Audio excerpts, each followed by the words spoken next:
Hello दोस्तों, एक बार फिर से स्वागत है आपका आरंभ स्टडी पॉइंट में। आज हम पढ़ेंगे क्लास 6 साइंस का यह 8वां अध्याय शरीर में गति। तो चलिए शुरू करते हैं। बिल्कुल शांत होकर बैठिए तथा अपने शरीर में होने वाली गतियों का अनुभव कीजिए। आप समय समय पर अपनी पलकें तो झपकते ही होंगे। श्वास लेते समय अपने शरीर में होने वाली गतियां का परीक्षण कीजिए। हमारे शरीर में स्वतः ही अनेक गतियां नियंत्रण क्या होती रहती हैं। जो जो हृदय धड़कता है, ये क्या है, सांस चलना, ये सब नियंत्रण अपने आप होती रहती हैं। जब आप अपने नोटबुक में लिखते हैं तब आपके शरीर का कौन सा भाग गति करता है। आप देखते हैं हाथ क्या करता है, हाथ जो है हमारा भाग जो है ये गति करते रहता है, उंगली गति करती रहती है। आप मुड़कर अपने मित्र को देखते हैं तो देखते होंगे कमर जो है गति करता है, शरीर का ऊपर का भाग मुंह जो है गति करता है, शरीर का जो है कमर और रीढ़ की हड्डी जो है वो गति करती है, बहुत सारी भाग जो है गति करती है। उपयुक्त सभी उदाहरण में आपने आपके उसी स्थान पर रहते हुए भी आपके शरीर का कोई ना कोई भाग जो है गति करता है। आप एक स्थान से दूसरे स्थान पर जाते हैं। आप उठकर अपने अध्यापक के पास जाते हैं, कक्षा के बाद विद्यालय के मैदान में जाते हैं अथवा विद्यालय के बाद अपने घर जाते हैं। तो इस स्थिति में आप एक स्थान से दूसरे स्थान तक वास्तव में चलकर जाते हैं। आप चलकर, दौड़कर, कूदकर एक स्थान से दूसरे स्थान आप स्थान पर जाते हैं। आइए अपने मित्रों, अध्यापकों एवं अभिभावकों से चर्चा करके यहाँ पर सारणी को हम भरेंगे, कौन से भाग कहाँ पर भाग जो है गति कर रहा है। यहाँ पर बुझो क्या कह रहा है, तो बुझो कह रहा है, बुझो पौधों की गति को लेकर आश्चर्यचकित है। वह जानता है कि पौधे एक स्थान से दूसरे स्थान तक गति नहीं करते, परंतु क्या वह किसी दूसरे प्रकार की गति को प्रदर्शित करते हैं। तो इसके बारे में भी हम जानते हैं कि वो दूसरे प्रकार की गति को प्रदर्शित करते हैं, जो कि वृद्धि गति। वृद्धि वो धीरे धीरे करते रहता है, वो भी क्या है, एक गति ही है। यहाँ पर देखिए, यहाँ पर दिया गया है जंतु एक स्थान से दूसरे स्थान तक कैसे गमन करते हैं। गाय क्या है, तो गाय पैर से चलती है। मनुष्य भी पैर से क्या है, चलता है। सांप संपूर्ण शरीर रेंगता है। पंछी पंख, पंख से क्या होता है, उड़ता है। कीट, कीट के भी पैर होते हैं, वो भी चलते हैं। आप जानते हैं कीट जो उड़ने वाले भी कीट होते हैं और पूरा शरीर भी उसका काम करता है। मछली ये क्या है, तैरता है, पंखों का उपयोग पूरा जो है ये करता है। जंतु एक स्थान से दूसरे स्थान तक किस प्रकार गमन करते हैं। चलना, टहलना, दौड़ना, उड़ना, छलांग मारना, रेंगना, तैरना इत्यादि जंतु के एक स्थान से दूसरे स्थान जाने का कुछ ढंग है जो आपने पढ़ा। जंतुओं के एक स्थान से दूसरे स्थान तक जाने के तरीके में इतनी अधिक विविधता क्यों क्यों है। क्या कारण है कि अनेक जंतु चलते हैं जबकि सांप रेंगता है, मछली तैरती है। तो इसके क्या है, सभी की संरचनाएं अलग अलग है, क्या है, अलग अलग है। अब हम पढ़ेंगे उसी के बारे में, मानव शरीर एवं इसकी गतियां। जंतु के विविध गतियों पर ध्यान देने से पूर्व आइए अपने शरीर के कुछ गतियों के ध्यानपूर्वक से देखें। क्या आपको विद्यालय में शारीरिक व्यायाम करते समय आनंद आता है। विद्यालय में शारीरिक व्यायाम करते समय आपके हाथ एवं पैर किस प्रकार गति करते हैं। आइए हमारा शरीर जिन गतियों के को करने योग्य है, हम उनमें कुछ शारीरिक गतियों को करने का प्रयास करेंगे। एक काल्पनिक विकेट, एक काल्पनिक गेंद फेंकने का प्रयास कीजिए। आप अपना हाथ किस प्रकार घुमाते हैं। क्या आप इसे अपने कंधे से वृत्ताकार रूप में घुमाते हैं। क्या आपका कंधा भी गति करता है। पीठ के बल लेट जाइए तथा अपने पैर को कूल्हे के चारों ओर घुमाइए। अपनी भुजा को कोहनी से ऊपर नीचे कीजिए। इसी प्रकार पैरों को घुटने से मोड़िए। अपने हाथों को अपने पार्श्व में सीधा तानिए। भुजा को मोड़ते हुए उंगलियों से कंधे को छूइए। अपने आपने अपने हाथ का कौन सा भाग मोड़ा। हाथों को सीधा तानकर नीचे की ओर झुकने का प्रयास करें। आप जो व्यायाम करते हैं, बहुत सारे व्यायाम आप करते हैं जिसमें ये आपको कुछ व्यायाम बताए गए, ऐसे करके आप शरीर का जो है मोड़ना और किस किस प्रकार से मोड़ते हैं। दाएं हाथ जो है नीचे करते हैं तो कमर क्या होता है, नीचे झुकता है। सीधा करते हैं तो कमर सीधा होता है। ये आप करते हैं व्यायाम में। अपने शरीर के विभिन्न हिस्सों से गति करने का प्रयास कीजिए, परीक्षण कीजिए और यहाँ पर नोटबुक में आप लिख सकते हैं।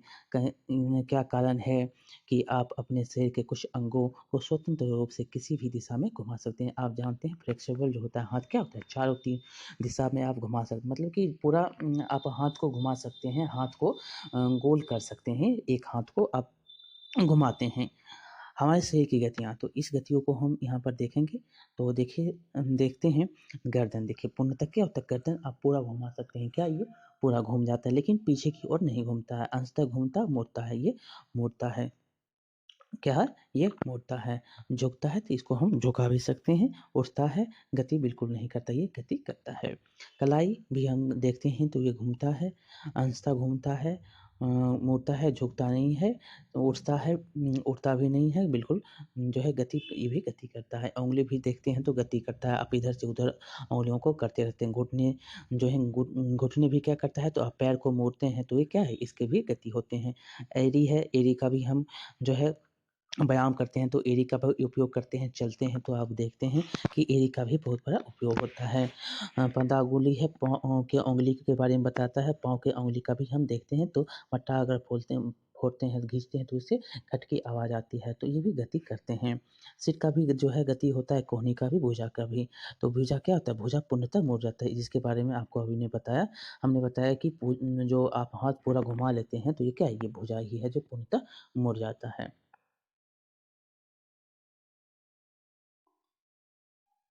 अब देखिए यहाँ पर दिया गया है, जबकि कुछ अंगों को केवल एक ही दिशा में घुमा सकते हैं। हाथ को जो है आप यहाँ पर हाथ के उदाहरण को भी दिया गया है, जो आप एक नीचे नहीं कर सकते, लेकिन आप आगे अपने मुख के सामने कर सकते हैं, लेकिन आप पैर के सामने नीचे उसको घुमा नहीं सकते हैं।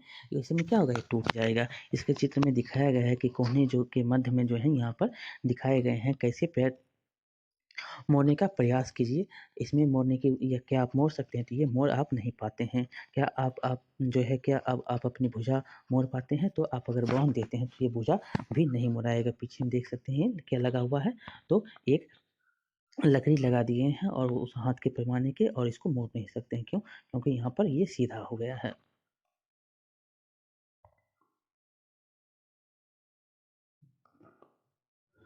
आगे है, क्या आपने ध्यान दिया कि हम शरीर के विभिन्न भागों को उसी स्थान से मोड़ अथवा घुमा पाते हैं जहां हम दो हिस्सों एक दूसरे से जुड़े हों। जो दो हिस्सा एक दूसरे से जुड़ा हुआ है उसी को हम मोड़ या सीधा कर सकते हैं। जहाँ पर दो हिस्से एक दूसरे से जुड़ा होता हुआ, उदाहरण के लिए आप देख सकते हैं कोहनी हो गया, कंधा हो गया, गर्दन हो गई, ये जुड़ा हुआ है एक दूसरे से, इसलिए इसको आप मोड़ लेते हैं। क्या आप ऐसे कुछ अन्य भागों के नाम बता सकते हैं? तो आप नीचे में त्रिकोणा देख सकते हैं, वो क्या है? मुड़ जाता है। इन स्थानों को संधि कहते हैं और जो एक स्थान से दूसरे स्थान को जुड़ा रहता है उसको क्या बोलते हैं? संधि बोलते हैं। यहाँ पर देख सकते हैं संधि किसको कहते हैं? ये है कंदुक और खल्ली का संधि बनाना। ये जो देख रहे हैं ये क्या है? ये ऊपरी भाग कटोरी है और ये आपको गेंद दिख रहा है और ये कागज़ का बेलन जो दिख रहा है ये एक दूसरे से जुड़ा हुआ है। ये कटोरी और गेंद जो है एक दूसरे से, पैर की जो किमनी देखते हैं वो एक दूसरे से जुड़ा हुआ है। इसमें कैल्शियम की मात्रा होती है और यह इसीलिए बहुत ही ठोस भी होता है और अगर कैल्शियम की मात्रा उसमें जो है चिपचिपापन कम होने लगेगा तो वह देखेंगे तो उसमें आपको दर्द करने लगता है। इसके बारे में भी हम आगे पढ़ेंगे। इस पहले हम इसके जो है मुख्य बिंदु को पढ़ते हुए आगे बढ़ रहे हैं। ये और संधि किसको कहते हैं हमने देख लिया, 2 भाग जो होता है, जो एक-दूसरे से जुड़ा होता हो तो उसको क्या बोलते हैं? संधि कहते हैं। यदि हमारे शरीर में कोई संधि नहीं होती तो आपके विचार में क्या हमारे लिए किसी भी प्रकार की गति करना संभव होता? नहीं। अगर कोई संधि नहीं होता तो हम क्या होते? सीधे होते। ये हम ना चल पाते, ना फिर पाते। ये नहीं हो पाता। वास्तव में इन संधियों में कौन-कौन से वस्तु जो परस्पर बाँधती एक-दूसरे को बाँधती हैं, उनके बारे में पढ़ेंगे। देखते हैं तो आपकी उँगली द्वारा अपने सिर, चेहरे, गर्दन, नाक, कान, कंधे के पीछे, हाथ, पैर, उँगली या पदांगुलियों को दबाइए। ये आप देख सकते हैं, ये सब क्या है? ये गति करते हैं, ये सब एक-दूसरे से जुड़े हुए हैं। क्या आपको ऐसा अनुभव हुआ कि आपकी उँगली किसी कठोर वस्तु को दबा रही है? क्या है? ये दबा रही है, हड्डी जो होती है, ये कठोर संरचनाएँ अस्थियाँ हैं। क्या ये अस्थियाँ हैं, जिसको हड्डी आप बोलते हैं। ये कठोर संरचना क्या है? हड्डी है। अपने शरीर के अन्य भागों में ऐसे में इस प्रक्रिया को दोहराइए। इतनी सारी अस्थियाँ, जब अस्थियों को नहीं मोड़ा जा सकता, तब हम अपनी कोहनी को कैसे मोड़ सकते हैं? अस्थि को आप जब मोड़ नहीं सकते, तो कोहनी को कैसे मोड़ाएगा? नहीं मोड़ सकते। जबकि जॉइंट रहता है तो ये मुड़ जाता है। हाथ के ऊपरी हिस्से से लेकर कलाई तक एक ही लंबी अस्थि नहीं होती है, और हाथ के ऊपरी हिस्सा और कलाई तक आप देखेंगे तो बहुत अस्थियाँ मिलेंगी आपको। वास्तव में अनेक अस्थियाँ कोहनी तक जुड़ी रहती हैं। इसी प्रकार हमारे शरीर के प्रत्येक हिस्से में क्या होते हैं? अनेक अस्थियाँ, अनेक हड्डियाँ हैं, और हम अपने शरीर को कैसे उसी स्थान पर हिला या झुका नहीं सकते, और इसी कारण जो है इसको हम अपने शरीर को कैसे उसी स्थान पर हिला या झुका नहीं सकते जहाँ ये अस्थियाँ एक दूसरे से मिलती है, और यह जो है वो एक दूसरे स्थान से जहाँ वो मिलती है वहाँ पे नहीं झुका सकते हैं। विभिन्न गतिविधियाँ एवं विभिन्न प्रकार की गतियों के लिए हमारे शरीर में अनेक प्रकार की संधियाँ होती हैं, और इसी के बारे में बताया गया है कि बहुत ही संधियाँ होती हैं। यहाँ पर देख सकते हैं कैसी संधि हैं। ये सहनी अस्थि है जो यहाँ पर आप देख सकते हैं, और कंधों और खलिका का संधि यहाँ पर ऊपर में देखा था, उसी को यहाँ पर जॉइंट कर दिया। ये क्या है? ये संधि है। और ये जांघ की अस्थि है, ये जांघ की अस्थि, जांघ की हड्डी है। इसको बोलते हैं कंधों और खलिका की संधि करके यहाँ पर बताया भी गया है। उसी के बारे में अब हम पढ़ेंगे भी, उसके क्रियाकलाप को भी करेंगे। तो उसको चलिए करते हैं। तो कागज़ की एक पट्टी को एक बेलन मतलब सिलेंडर के रूप में मोड़िए। रबर अथवा प्लास्टिक की एक पुरानी गेंद में एक छेद करके किसी के निरीक्षण में उसमें मोड़े हुए कागज़ के बेलन को डालिए, जैसा कि चित्र में दिखाया गया है। आप कागज़ के बेलन को गेंद को गेंद पर भी चिपका सकते हैं। आपको यहाँ पर देख सकते हैं कैसे गेंद में चिपकाया गया है। गेंद को एक छोटी कटोरी में रखकर चारों ओर से घुमाने का प्रयास करें। क्या गेंद कटोरी में स्वतंत्र रूप से घूमते हैं? क्या कागज का बेलन भी घूमता है? तो आप देखते हैं कि ये घूमता है स्वतंत्र रूप से। ये आप कल्पना कीजिए कि कागज का बेलन आपका हाथ है तथा गेंद एक सिरा है। कटोरी कंधे के उस भाग में के समान है जिससे आपका हाथ जुड़ा हुआ है। हाथ जो होता क्या होता है? कटोरी के कंधे के बराबर जो वो भाग है। एक अस्थि का गेंद वाला गोल हिस्सा दूसरी अस्थि की कटोरी रूपी गुहिका में धंसा होता है। ये क्या है? एक गुहिका है, ये गुहिका है, उसी में वो धंसा होता है। इस प्रकार की संधि सभी दिशाओं में गति प्रदान करती है, और जहाँ पर ये जुड़ा होता है वो क्या होता है? सभी दिशाओं में घूमते रहता है, ये घूमते रहता है, और ये गति प्रदान करता है। क्या आप इन गतियों के उपरोक्त प्रकार के संधि का कोई अन्य उदाहरण खोज सकते हैं? आप पैर को भी देख सकते हैं, जो कि नीचे में आप देखते हैं कि पैर आप आगे पीछे कर लेते हैं, लेकिन आप ऊपर के पूरा सीधा अगर कर लेंगे तो वो नहीं हो पाएगा। आप जाँघ को देखेंगे तो जाँघ भी क्या है? आपको जाँघ के भी अस्थि आपको मिलते हैं, ये जाँघ के अस्थियाँ हैं।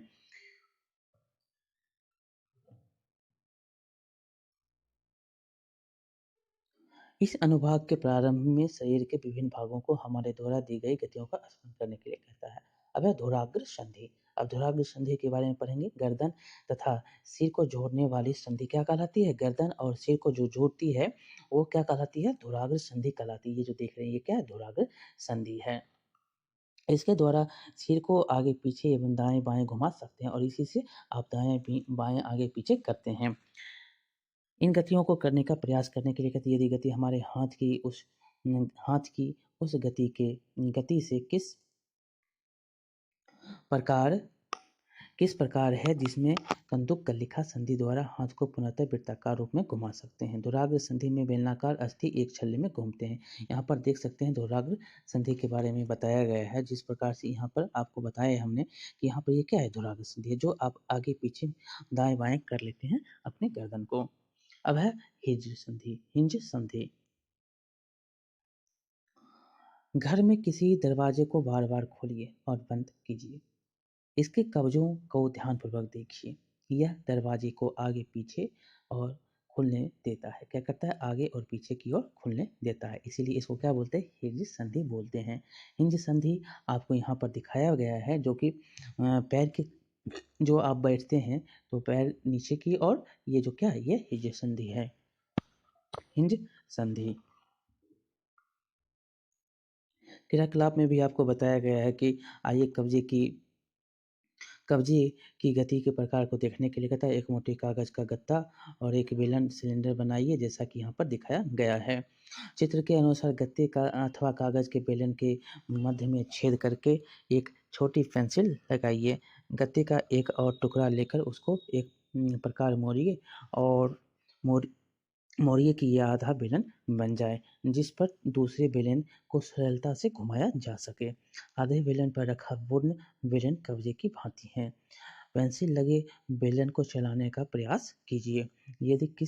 यदि यह किस प्रकार गति करता है, यह गति आपके लिए आपके द्वारा बनाए गए कुंदक खलिका की गति से किस प्रकार भिन्न है। हमें क्रियाकलाप 1 में कोहनी की इसी प्रकार गति आप यहाँ पर देख सकते हैं जी कैसे काम करता है। एक जो है आप मोड़ते हैं और फिर सटाते हैं, तो ये उसी प्रकार आपके जो नीचे के पैर को देख सकते हैं, ऊपर-नीचे करते हैं, उसी प्रकार ये घुटने का जो पैर है वो क्या है, हिंज संधि है, हिंज संधि है। यहाँ पर ये क्या है, हिंज संधि है। जो कुछ हमने बनाया था वह एक हिंज से भिन्न है, लेकिन इसमें यह पता चलता है कि हिंज एक दिशा में गति होने देता है। क्या होता है, ये एक दिशा में आप आगे बढ़ते हैं, फिर आगे बढ़ते हैं, फिर आगे बढ़ते हैं, ये एक दिशा में चलते जाता है। इससे यह पता चलता है कि एक दिशा में कोहनी में हिंज मतलब कब्जा संधि होती है और हिंज मतलब होता है क्या है, कब्जा होता है और यह कब्जा संधि होती है, जिससे केवल आगे और पीछे एक ही दिशा में गति हो सकता है और आगे भी जा सकते हैं, पीछे भी जा एक ही दिशा में आप गति कर सकते हैं। ना दाएँ ना बाएँ कर सकते हैं। आप यहाँ पर देख सकते हैं। अब है अचल संधि। अचल संधि के बारे में हमारे सिर की अस्थियों के बीच की कुछ संधियाँ उन संधियों से भिन्न हैं, जिनकी चर्चा हमने अब तक की है। ये अस्थियाँ उन संधियों का हिल नहीं सकती। ये अस्थि क्या है? ये हिल नहीं सकता। ऐसी संधियों को अचल संधि कहते हैं। जो हिलता नहीं है वो अचल है। जब आप अपना मुख खोलते हैं तो आप अपने निचले जबड़ा को सिर से दूर ले जाते हैं। ये क्या होता है, जब आप अपना मुख खोलते हैं तो ये जबड़ा से क्या करता है, सिर से दूर ले जाता है। जब अब अपने ऊपरी जबड़े को हिलाने का प्रयास करिए। जब ये ऊपरी जबड़ा को आप हिलाएँगे तो ये हिलेगा नहीं। क्या ये अस्थिर है, ये अचल है। नीचे के जबड़े आप हिलाते हैं लेकिन ऊपरी का जबड़ा क्या है, अस्थिर है। ऊपर का नाक, मुँह, कान जो है ये क्या है, अस्थिर है। ये हिलता नहीं है ये, लेकिन आप देखेंगे तो नीचे का जबड़ा जो है ये ऊपर के जबड़े में क्या-क्या पाया जाता है, नाक, मुँह, आँख मतलब मुँह का ऊपरा हिस्सा और नाक और आँख, ये आपको मस्तिष्क में पाए जाते हैं ऊपरी के जबड़े में। तो ये हिलता नहीं है। ये पूछा भी क्वेश्चन है, जो कौन नहीं हिलता, किसको जो है अचल संधि कहा जाता है। जैसे कि ऊपरी जबड़े में कपाल के मध्य अचल संधि क्या है? ऊपरी जबड़े एवं कपाल के मध्य पर क्या होता है? ये अचल संधि होता है। यहाँ पर आप चित्र के माध्यम से भी देख सकते हैं। जो आप ये बनाते हैं, ये भाग, ये दाँत हो गया। ये क्या है? ये अचल संधि है। ये अचल संधि है। हमारे शरीर के विभिन्न अंगों को विभिन्न आकृतियाँ कौन प्रदान करता है? यदि आप एक गुड़िया बनाना चाहते हैं तो आप पहले क्या बनाएँगे? संभवतः गुड़िया को एक आकृति प्रदान करने के लिए आप एक ढाँचा तैयार करेंगे। आप ऐसा नहीं करेंगे। हमारे शरीर के सभी अस्थियाँ ठीक इसी प्रकार शरीर को एक सुंदर आकृति प्रदान करने के लिए एक ढाँचे का निर्माण करती है। इस ढाँचे को कंकाल कहते हैं। इसको क्या बोलते हैं? कंकाल बोलते हैं। जो ढाँचा को प्रदान करता है उसको क्या बोलते हैं? तो कंकाल बोलते हैं। यहाँ पर कंकाल के भी चित्र दिए गए हैं। ये क्या है? ये कंकाल है। हम ऐसा जानते हैं हम कैसे जानते हैं कि यह मानव कंकाल की आकृति है? हम शरीर की विभिन्न अस्थियों की आकृति के विषय में किस प्रकार जान पाते हैं? शरीर के कुछ अंगों के मौजूद अस्थियों और उनकी संख्या तथा आकृति के बारे में हमें तब पता चलता है जब हम उनका अनुभव करते हैं। एक्स-रे चित्र में हमें शरीर के सभी कठोर अस्थियों की आकृति का पता चलता है। एक्स-रे अगर करते हैं तो हमें हड्डियों का पता चल जाता है कि कौन हड्डी क्या है और क्या काम कर रहे हैं। आगे है, क्या कभी आपका अथवा आपके परिवार में किसी सदस्य का एक्स-रे हुआ है? कई बार चोट लगने पर चिकित्सक एक्स-रे करवाते हैं, जिससे उन्हें अस्थियों में हुई संभावित क्षति के विषय में जानकारी प्राप्त होती है। एक्स-रे से हमें शरीर की अस्थियों की आकृति का पता चल जाता है। अपने हाथ के अग्र एवं ऊपरी भाग तथा पैर के निचले एवं ऊपरी भाग की अस्थियां का अनुभव कीजिए। प्रत्येक अंग की अस्थियों की संख्या का पता लगाइए और अपने घुटने और कोहनी की अस्थियों का ठीक उसी प्रकार अनुभव करके एक्सरे के चित्र में आप देख सकते हैं कैसे वो हैं। तुलना करके आप पता कर सकते हैं ये छोटे हैं, ये बड़ा है और उसमें कितने अस्थियां हैं। अपनी उंगलियों को मोड़िए। क्या आप उन्हें प्रत्येक संधि स्थल पर मोड़ सकते हैं? आपकी माध्यमा में कितनी अस्थियां हैं? अपनी हथेली के पिछले भाग का स्पर्श करके अनुभव कीजिए। क्या इनमें अपने अनेक अस्थियां हैं? यहाँ पर देख सकते हैं कितनी अस्थियां हैं। क्या आपको कलाई लचीली है? क्या आपकी कलाई लचीली है? यह अनेक छोटी-छोटी अस्थियों से बनी है, जिन्हें क्या बोलते हैं? कार्पेल बोलते हैं। जो छोटी-छोटी अस्थियों से मिलकर बनती है, उनको क्या बोलते हैं? कार्पेल बोलते हैं। ये क्वेश्चन पूछे गए हैं और यहाँ पर आपसे पूछा भी गया कि कालपेड़ क्या है, तो छोटी-छोटी अस्थियों से मिलकर जो बना होता है वो क्या होता है? कालपेड़ होता है। यदि इसमें मात्र एक ही अस्थि होती है तो क्या होता है? ये देख रहे हैं 1, 2 और 3 क्या है? ये अंगूठा की है अस्थियाँ हैं, हाथ की अस्थियाँ। 1, 2, 3, 4 और 1, 2, 3, 4 मध्यमा के भी अस्थि कितने हैं? तो मध्यमा के भी अस्थि आपको 4 मिल रहे हैं। ऊपर तक आपको 4 मिल रहे हैं, लेकिन आपको नीचे आपको सिर्फ़ 3 ही दिखाई देते हैं। आप चौथे वो जो ऊपर का भाग होता है, जो कलाई होती है, हथेली होती है, वो होती है, ये हथेली है, इसीलिए ये 4 आपको देखने को मिलते हैं। तो यह आप अस्थियाँ देख सकते हैं, गिन सकते हैं कितने हैं। 1, 2, 3, 3 तिहाई 9, 2, 11 और यह 4, 15 अस्थियाँ जो हैं 4, 1, 5, 16 अस्थियाँ आपको यहाँ पर देखने को मिल रहे हैं। ऐसे ही आपको बहुत सारी इसके बारे में अस्थियों की कहाँ कितने पाए जाते हैं वो आपको पढ़ने को मिलेंगे। लेकिन हम धीरे-धीरे आपसे जो इस विषय में दिया गया, जो इस अध्याय में दिया गया है उसी के बारे में हम आगे पढ़ते हुए पढ़ेंगे। आगे है क्रियाकलाप 4। गहरी साँस भरकर इसे कुछ समय तक रोके रहिए। अपने वक्ष एवं पीठ को हल्के से दबाकर अपनी अस्थियों का अनुभव कीजिए। जितनी पसलियाँ वक्ष की अस्थियाँ को आप गिन सकते हैं, गिन लीजिए। चित्र में दिखाया गया है कि वृक्ष की अस्थियों की तुलना अपने उपयुक्त अनुभव से कर सकते हैं, कितने अस्थियाँ जो हैं वृक्ष में पाए जाते हैं। यहाँ पर देख सकते हैं कितनी अस्थियाँ हैं और ये जो है पसली पिंजर है। ये क्या है? पसली पिंजर है। पसलियाँ विशेष रूप से मुड़ी हुई हैं। क्या ये मुड़ी हुई हैं? मुड़ी हुई हैं। वे वृक्ष की अस्थि एवं मेरुदंड के से जुड़कर एक बक्से की रचना करता है। क्या करता है? ये अस्थि एवं मेरुदंड से जुड़कर एक बक्सा का निर्माण करता है। ये देख सकते हैं ये क्या है? मेरुदंड है और ये वृक्ष की जो अस्थियाँ हैं, हड्डियाँ हैं, ये जुड़कर एक जो है किसका निर्माण करता है? तो ये बक्से का निर्माण करता है और इस शंकु रूपी बक्से को क्या बोलते हैं? तो इसी को हम पसली पिंजर बोलते हैं और जो ये निर्माण हुआ है अस्थि और मेरुदंड से जुड़कर उसको क्या बोलते हैं? ये शंकु रूपी बक्से को हम क्या बोलते हैं? तो पसली पिंजर कहा जाता है। इसको पसली पिंजर कहते हैं। वक्ष के दोनों तरफ 12 पसलियाँ होती हैं। कितने होते हैं? ये क्वेश्चन बहुत बार पूछे गए हैं। वक्ष के दोनों तरफ कितने पसलियाँ होती हैं? तो 12 होती हैं। कितनी? तो 12, 12। हमारे शरीर के कुछ महत्वपूर्ण अंग इसमें क्या होते हैं? सुरक्षित होते हैं। हमारे शरीर के बहुत सारे महत्वपूर्ण फेफड़ा हो गया, हृदय हो गया, ये सब क्या है? इसी में सुरक्षित रहता है। अपने कुछ मित्रों को बिना घुटने मोड़े झुककर अपने पाँव की उँगलियाँ छूने को कहिए। क्या यह चिकनी, समतल अथवा अखंड है? अपनी उँगलियों को अपने मित्र को गर्दन के से प्रारंभ करके उसके पीठ पर नीचे की ओर लाइए। आपके द्वारा अनुभव की गई संरचना क्या है? मेरुदंड है। ये क्या है? मेरुदंड है। जो आप देखते हैं पीठ के पीछे की भाग वो क्या है? मेरुदंड है, जो मूर्ति है और यह अनेक छोटी-छोटी अस्थियों से बनी है और ये बहुत ही छोटी-छोटी जो देख रहे हैं ये क्या है? छोटी-छोटी हड्डियाँ हैं, इससे जुड़कर बनी हुई हैं और इसमें कितने और इसे जिसको क्या बोला जाता है? इसे केसरूका कहा जाता है। इसीलिए इसको क्या बोलते हैं? तो जिसे जो छोटी-छोटी अस्थियों से मिलकर बना हुआ है, इसीलिए इसको क्या बोलते हैं? जिसे कशेरुका कहते हैं। मेरुदंड 33 कशेरुकाओं का बना होता है। ये जो देख रहे हैं छोटी-छोटी, छोटी-छोटी कशेरुका जो देख रहे हैं, ये 33 होते हैं। टोटल कितने? तो 33। ये भी बहुत बार क्वेश्चन पूछे गए हैं। कशेरुकाएँ कितने होते हैं? कशेरुकाओं का बना होता है। कितने मेरुदंड कितने कशेरुकाओं का बना होता है? तो 33 33 याद रखेंगे। और 12 पसलियाँ जो यहाँ पर 12 पसलियों की याद रखेंगे। यहाँ ऊपर में हमने पढ़ा था 12 पसलियाँ, दोनों वृक्ष के दोनों तरफ कितने, तो 12 पसली होते हैं।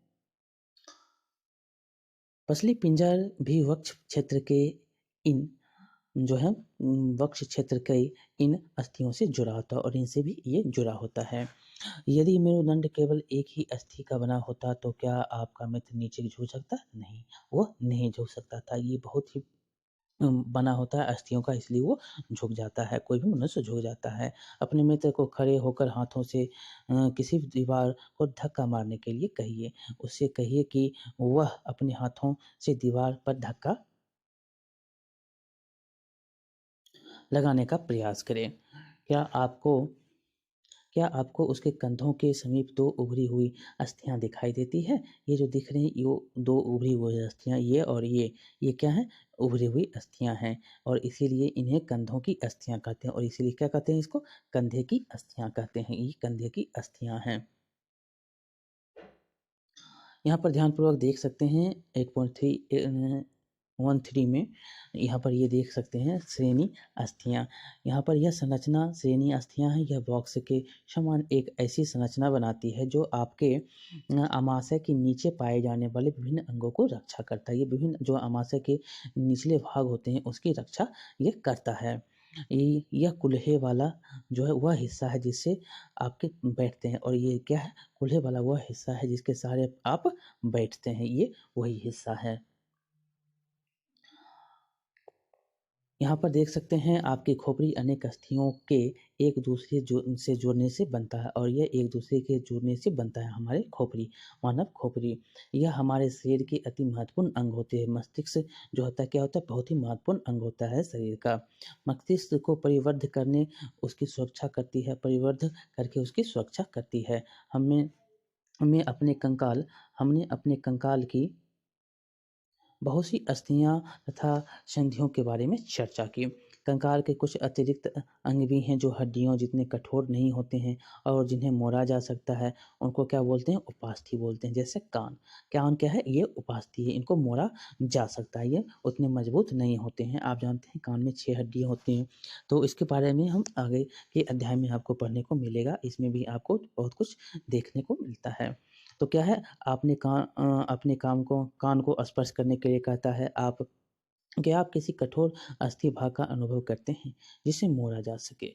ऐसा प्रतीत होता है कि इसमें कोई अस्थि नहीं है। आप जानते हैं कि कान में कोई अस्थि नहीं है, नहीं, कान में भी अस्थि होती है लेकिन क्या होती है? मुलायम होती है, उसको मोड़ देते हैं। क्या क्या आपको अंगुलियों के बीच दबाने पर कर्णपाती एवं इसके ऊपर के हिस्से के कोई अंतर महसूस होता है? तो हाँ, उसका अंतर महसूस होता है ये और ऊपर के भाग को महसूस होता है। क्या आपको ऐसा लगा कि कान का ऊपरी भाग उतना लचीला नहीं है जितना कि हमारी कर्णपाली है, जो नीचे का भाग है? परंतु यह अस्थि जैसा कठोर नहीं होता है, नहीं है। ये उपास्थि है। क्या ये उपास्थि हैं? शरीर की संधियों में भी उपास्थियाँ पाई जाती हैं और शरीर के संधि में क्या है? उपास्थि पाई जाती हैं जो उतने कठोर नहीं होते हैं। हमने देखा कि मानव कंकाल अनेक अस्थियों, संधियों एवं उपास्थियों से मिलकर बनी होती है। किससे? तो कंकाल जो मानव कंकाल अनेक अस्थि, संधि और उपास्थियों से मिलकर बना हुआ है। आप उनमें से बहुत को देख सकते हैं जो मोड़ सकते हैं, जिसको आप मोड़ सकते हैं तथा गति दे सकते हैं। अपने नोट में यहाँ पर देख सकते हैं जो जिनको आप लिख सकते हैं, जिनको आप गति से दे सकते हैं। आगे है कि हमने अपने शरीर की उन अस्थियों एवं उनकी संधियों के विषय में जानकारी प्राप्त कर ली जो विभिन्न प्रकार की गति करने में हमारी सहायता करती हैं। अस्थियों को इस प्रकार की गति करने के योग बनाता है। क्या करता है? ये गति करने के योग बनाता है। आइए इसका पता लगाएं। अपने एक हाथ की मुट्ठी बनाइए। हाथ की मुट्ठी बनाने के लिए कहता है मुट्ठी के अंगूठे से इसी बाजू के कंधे को छूने का प्रयास कीजिए। यहाँ पर देखिए कैसे मुट्ठी बनाकर एक बाजू छूने के लिए प्रयास करने के लिए कहता है। ये बी में देख सकते हैं अस्थि को गति प्रदान करने में 2 पेशियां संयुक्त रूप से कार्य करती है। एक ये और एक ये 2 पेशी आपको संयुक्त रूप से कार्य करता है। क्या आप अपनी अपनी जो है ऊपरी भुजा में कुछ परिवर्तन अनुभव करते हैं? दूसरे हाथ से इसे छूकर देखिए, क्या आपको कोई उभरा हुआ भाग दिखाई देता है? इसे क्या बोलते हैं? पेशी बोलते हैं और इसको पेशी बोलते हैं। जो ये ऊपर के भाग को जो देख रहे हैं, ये क्या है? पेशी है, उभरा हुआ भाग। संकुचित लंबाई में कमी होने के कारण पेशियाँ उभर जाती है और संकुचित लंबाई जब कमी होगी, तो ये पेशियाँ जो हैं उभर आती है, पेशी उभर आती है, हाथ की जो पेशी है, ये उभर आती है। आप देखते हैं ये उभर आती है संकुचित लंबाई कमी होने के कारण। अब आप अपने हाथ में पुनः सामान्य स्थिति में लाइए। पेशियाँ का क्या होता है? क्या यह अभी भी संकुचित अवस्था में है? तो नहीं, ये संकुचित अवस्था में नहीं रहता है, ये अपनी अवस्था में देख सकते हैं कि अपनी अवस्था में सीधा जो है ये हो गए हैं। चलते अथवा भागते समय आप अपने पैरों की पेशियों में भी इसी प्रकार की संकुचन देख सकते हैं। ये क्या होता है? इसके संकुचन चलने जो भागते हैं, दौड़ते हैं तो ये संकुचन हो जाती है। संकुचन की अवस्था में पेशी छोटी, कठोर एवं मोटी हो जाती है और यह जो है छोटी, कठोर और मोटी हो जाती है संकुचन की अवस्था में। वो उसको जो है लंबाई में कमी हो मिल जा होता है और यह मोटी और छोटी और कठोर हो जाती है।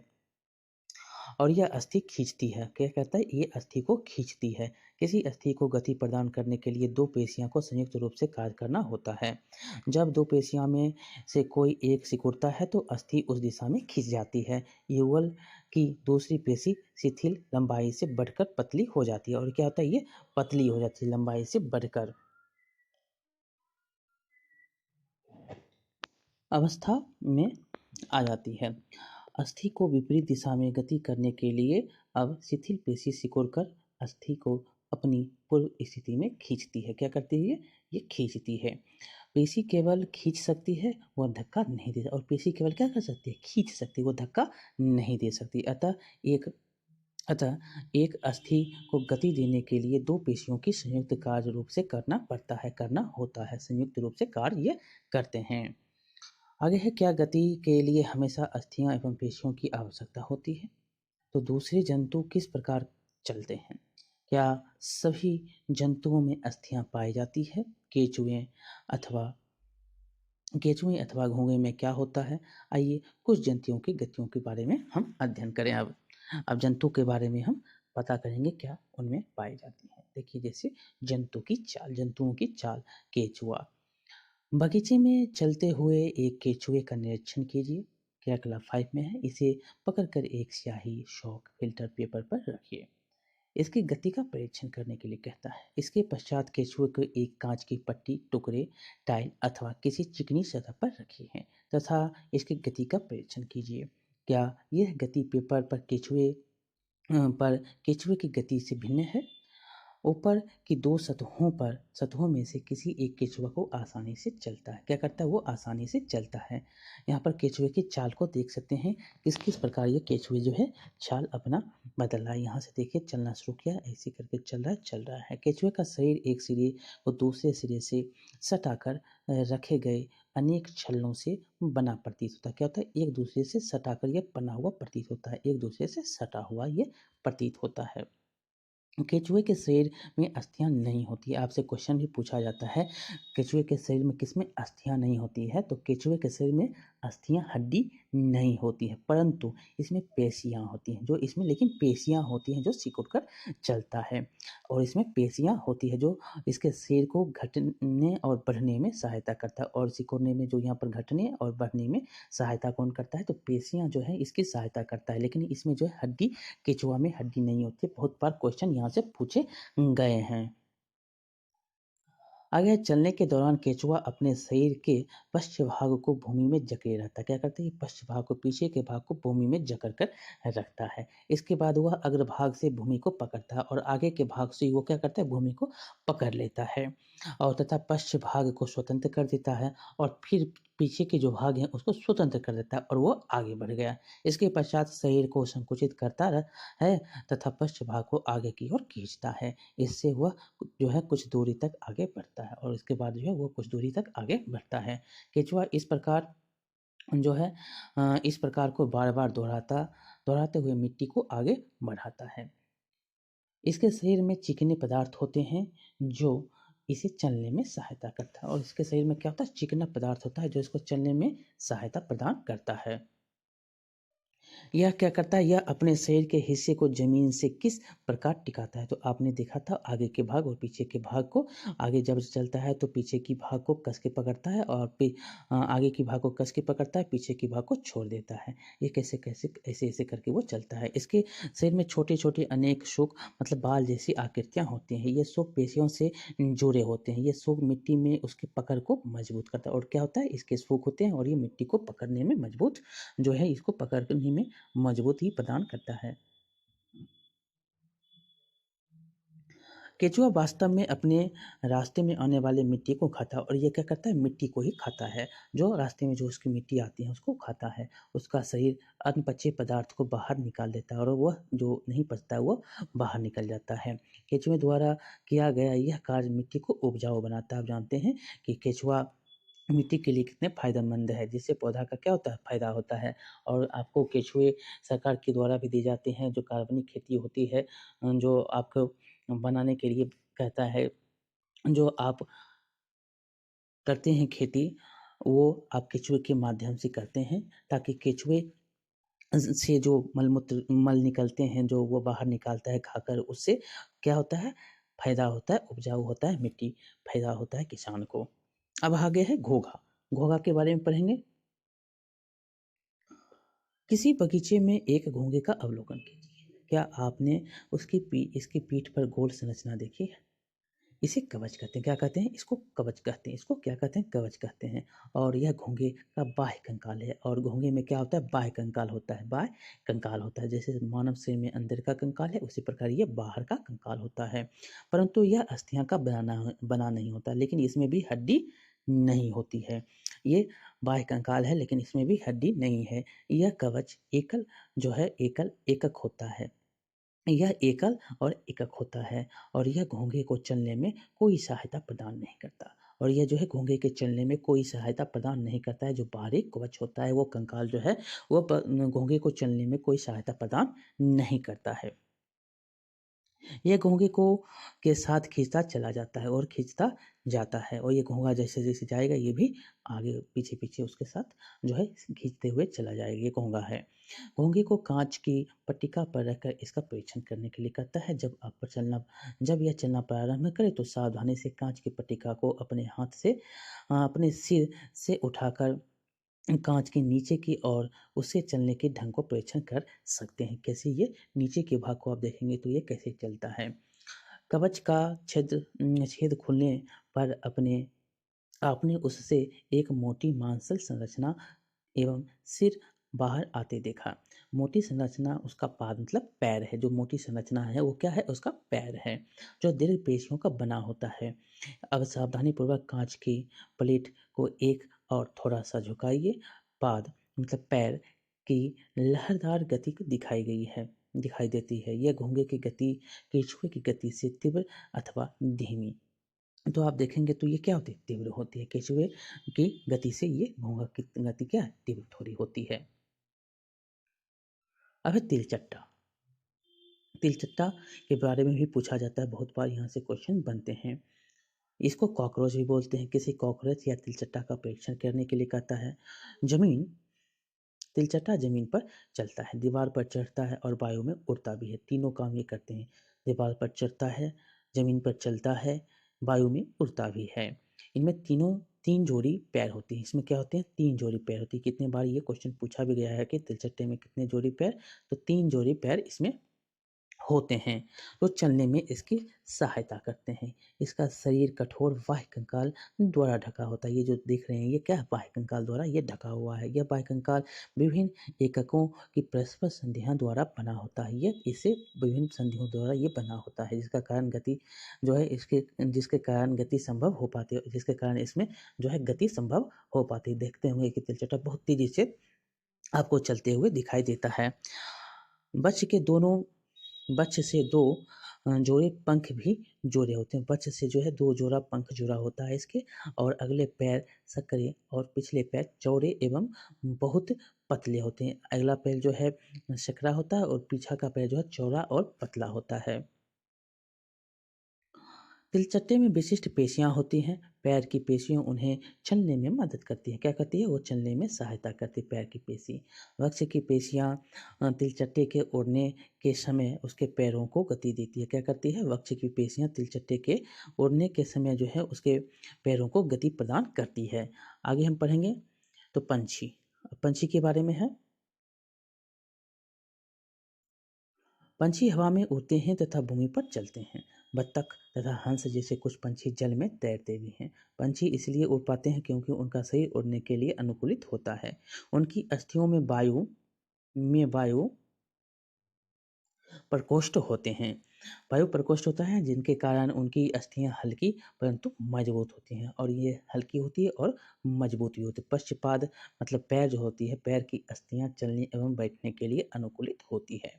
अग्रपाद की अस्थियां रूपांतरित होकर पंछी के पंख बनाती है, और अग्रपाद जो होता है वो क्या होता है? पंख बन जाता है, पंछी का पंख होता है। की अस्थियां मजबूत होती हैं और वृक्ष की अस्थियां उड़ने वाली पेशियों के को जकड़े रखने के लिए विशेष रूप से रूपांतरित होती है तथा पंखों को ऊपर नीचे करने में सहायता करती है। ये जो है तथा जो वृक्ष की अस्थियां जो होती है वो जकड़े हुए रखती है, पेशियां को जकड़े हुए रखती है, और विशेष रूप से ये रूपांतरित भी होती है, और तथा इसके जो है पंख को ऊपर नीचे करने में भी सहायता करती है। ये सब पॉइंट आपको यहाँ से क्वेश्चन पूछे गए हैं।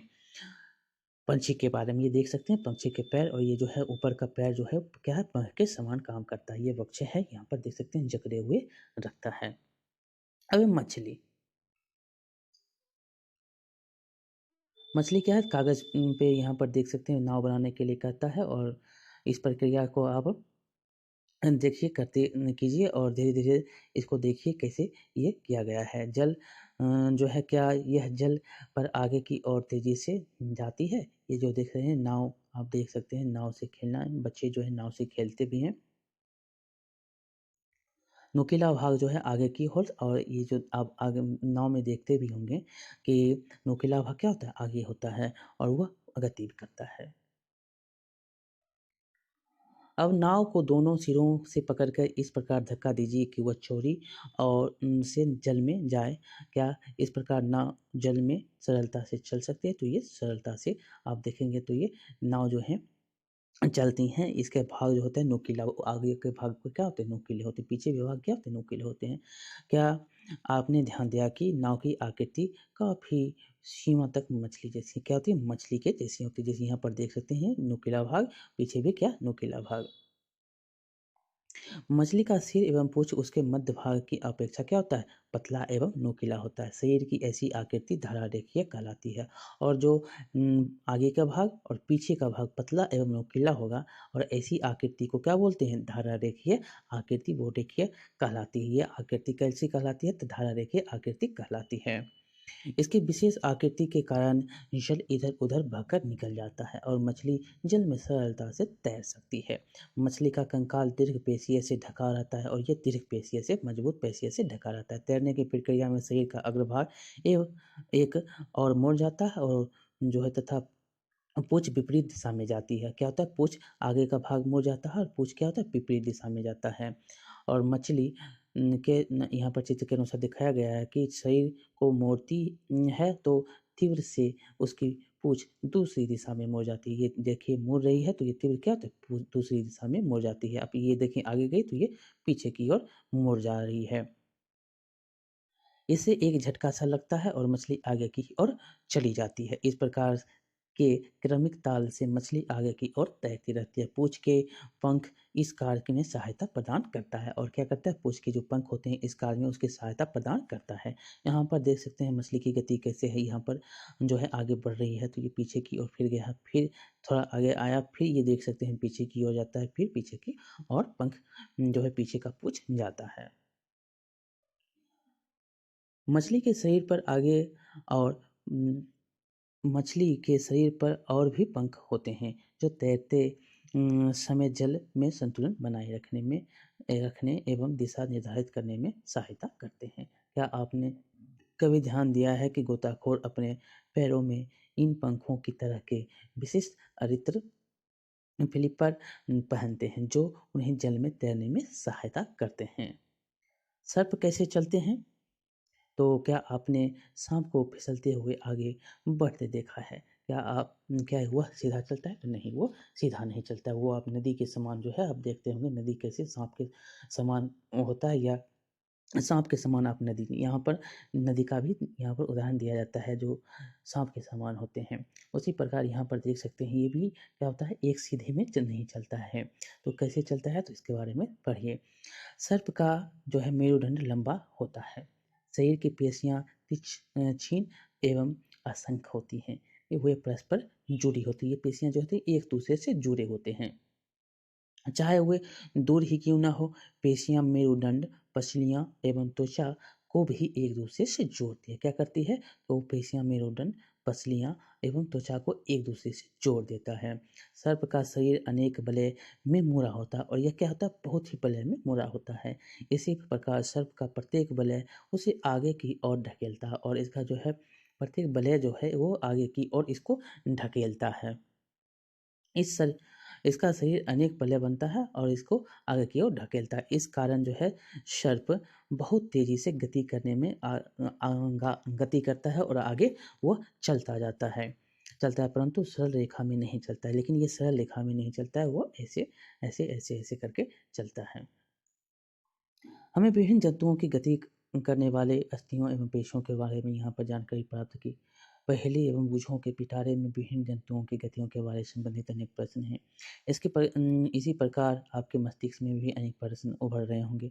जो है प्रसिद्ध ग्रीक दार्शनिक अरस्तू ने अपनी पुस्तक के बारे में भी पूछा गया क्वेश्चन है कि अरस्तू की पुस्तक जो है गेट ऑफ एनिमल्स में स्वयं अपने आप में ऐसे अनेक प्रश्न पूछे गए थे। परंतु जो है विभिन्न विभिन्न जंतुओं के शरीर में विभिन्न भाग क्यों होते हैं? यह जो है एवं विशेष अंग विशेष अंग उन जंतुओं की विशेष गति में किस प्रकार सहायक हैं? विभिन्न जंतुओं के शारीरिक अंगों में क्या समानताएं भिन्नताएं हैं? विभिन्न जंतुओं को चलने के लिए कितने अंगों की आवश्यकता होती है? मनुष्य के 2 पैर तथा गाय भैंस के 4 पैर क्यों होते हैं? बहुत से जंतु संपादी होते हैं।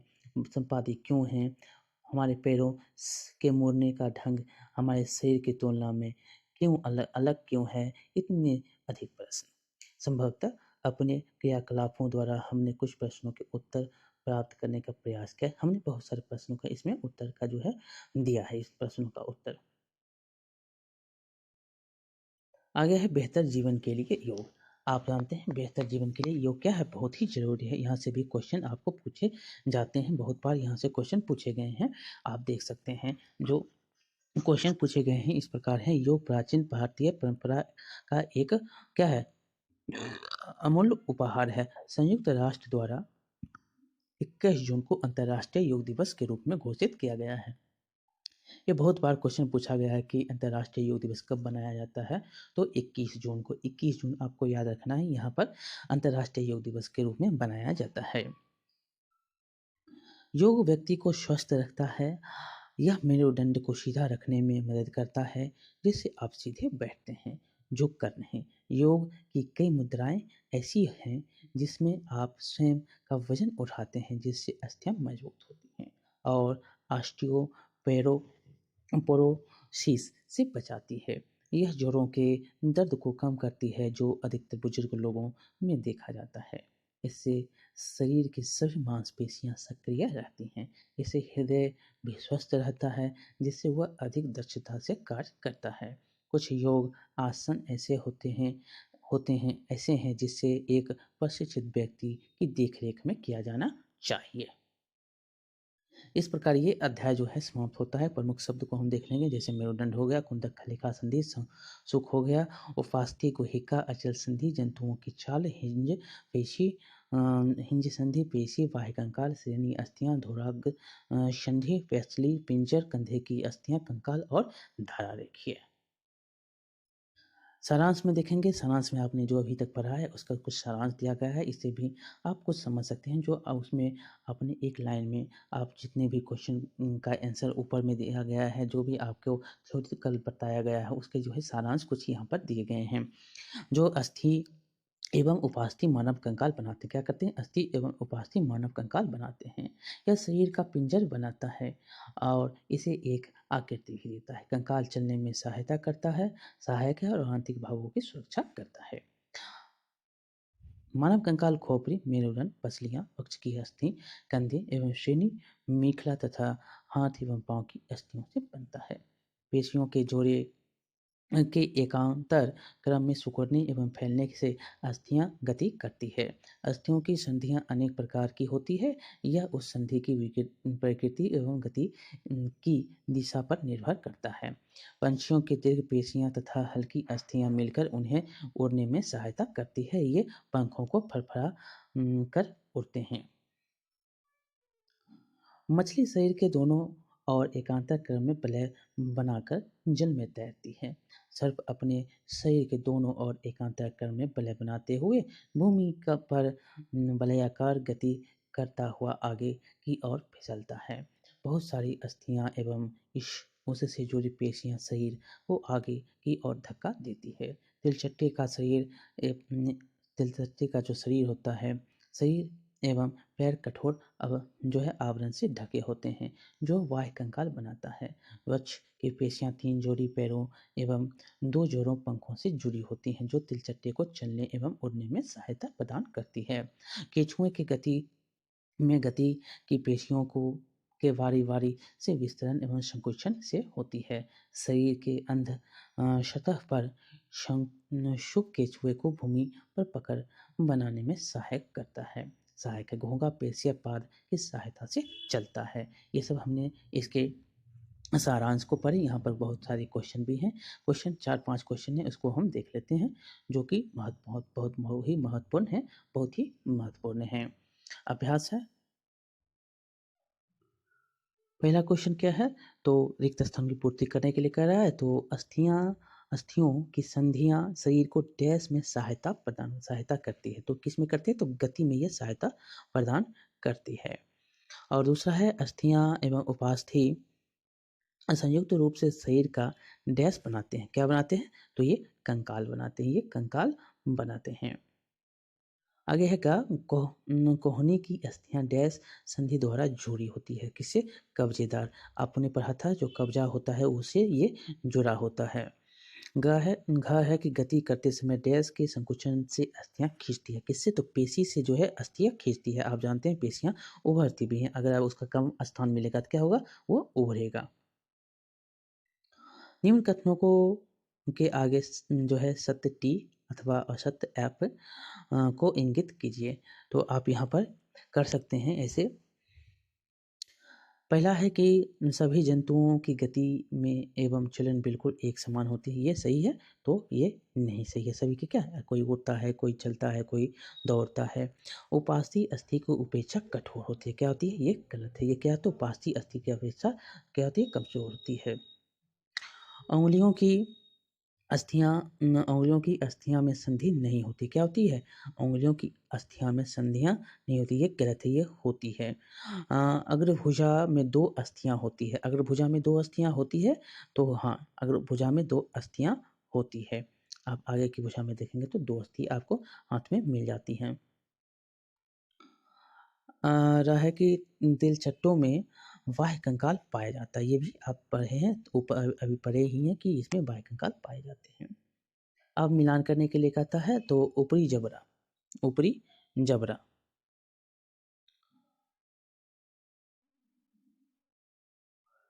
का है का तो ऊपरी जबड़ा आप देखेंगे तो ऊपरी जबड़ा किसका होगा? तो ऊपरी जबड़ा जो है यहाँ पर आप लिख सकते हैं ऐसे करके। ऊपरी जबड़ा एक अचल संधि। ये क्या है? एक अचल संधि है। ये अचल संधि है।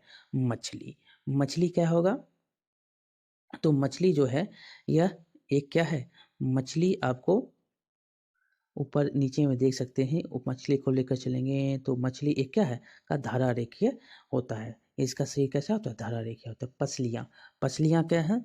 तो पसली जो देखेंगे तो ये क्या है? हृदय को सुरक्षा करती है। हृदय को सुरक्षा कौन करता है? तो पसली। घोंघा क्या है? तो घोंघा क्या है? तो हवा में यहाँ पर देखेंगे घोंघा क्या है? इसका बाह्य कंकाल होता है। क्या होता है? ये बाह्य कंकाल होता है। यहाँ पर देख सकते हैं बाह्य कंकाल होता है। तिलचट्टा, तिलचट्टा यहाँ पर देखेंगे तिलचट्टा क्या है? तो तिलचट्टा तिलचट्टा, तिलचट्टा में देखेंगे तो शरीर पर पंख होते हैं, शरीर पर देखेंगे तो ऊपर भाग में पंख भी होता है, इसका बाह्य कंकाल भी होता है, इसमें बहुत सारे आंसर मिल जाएँगे और इसमें जो है ये हवा में उड़ भी सकता है। 3 प्रकार के आपको यहाँ पर आंसर दे सकते हैं, हवा में उड़ना, बाह्य कंकाल, शरीर पर पंख, ये तीनों चीज़ आप किसमें? तो तिलचट्टा में लगा देंगे। चौथा है कि निम्न प्रश्नों का उत्तर देने के लिए कहता है, तो निम्न प्रश्न का उत्तर आप दे सकते हैं। क्या है? तो कुंदक खलिका संधि क्या है? आपने ऊपर में पढ़ा था जो खलिका संधि आपने बॉल और जो है प्लेट कटोरा के बारे में पढ़ा था, वही है कुंदक खलिका संधि, जो आप इसको मिलान कर देते हैं, गड्ढे को मिलान भी हो जाता है। जो 2 अस्थियों को वह संधि जिसमें एक अस्थि का क्या होगा? संधि बनाने का सिरा गेंद के समान गोल होता है और तथा दूसरा अस्थि जो होता है गड्ढे के समान होता है और उसमें जाकर वो क्या होता है? सिरा उसमें घूम जाता है और यह जो है घूमता है, एक दूसरे से ये घूमते रहता है। कपाल की कौन-सी अस्थि गति करती है? तो कपाल का जो निचला जो अस्थि होता है वो गति करता है। कपाल का जो निचला अस्थि होता है वो गति, जबड़ा का जो है निचला अस्थि गति करता है, ऊपरी नहीं करता है। हमारी कोहनी पीछे की ओर क्यों नहीं मुड़ सकती? तो हमारी कोहनी क्यों नहीं मुड़ सकती? क्योंकि यह क्या होता है? कब्ज़दार संधि होती है, ये कब्ज़दार संधि होती है, इसीलिए यह एक ही और गति करता है, आगे की ओर मुड़ता है, पीछे की ओर नहीं मुड़ सकता है। इस प्रकार ये क्वेश्चन आंसर भी हमने कर लिया और इसको समझने की कोशिश भी की, इसको हमने पढ़ा भी और चलिए ये आपको कैसा चैप्टर लगा आप बताएँगे, लाइक करेंगे, शेयर करेंगे, सब्सक्राइब करना नहीं भूलेंगे। बहुत-बहुत धन्यवाद, मिलते हैं अगले चैप्टर में।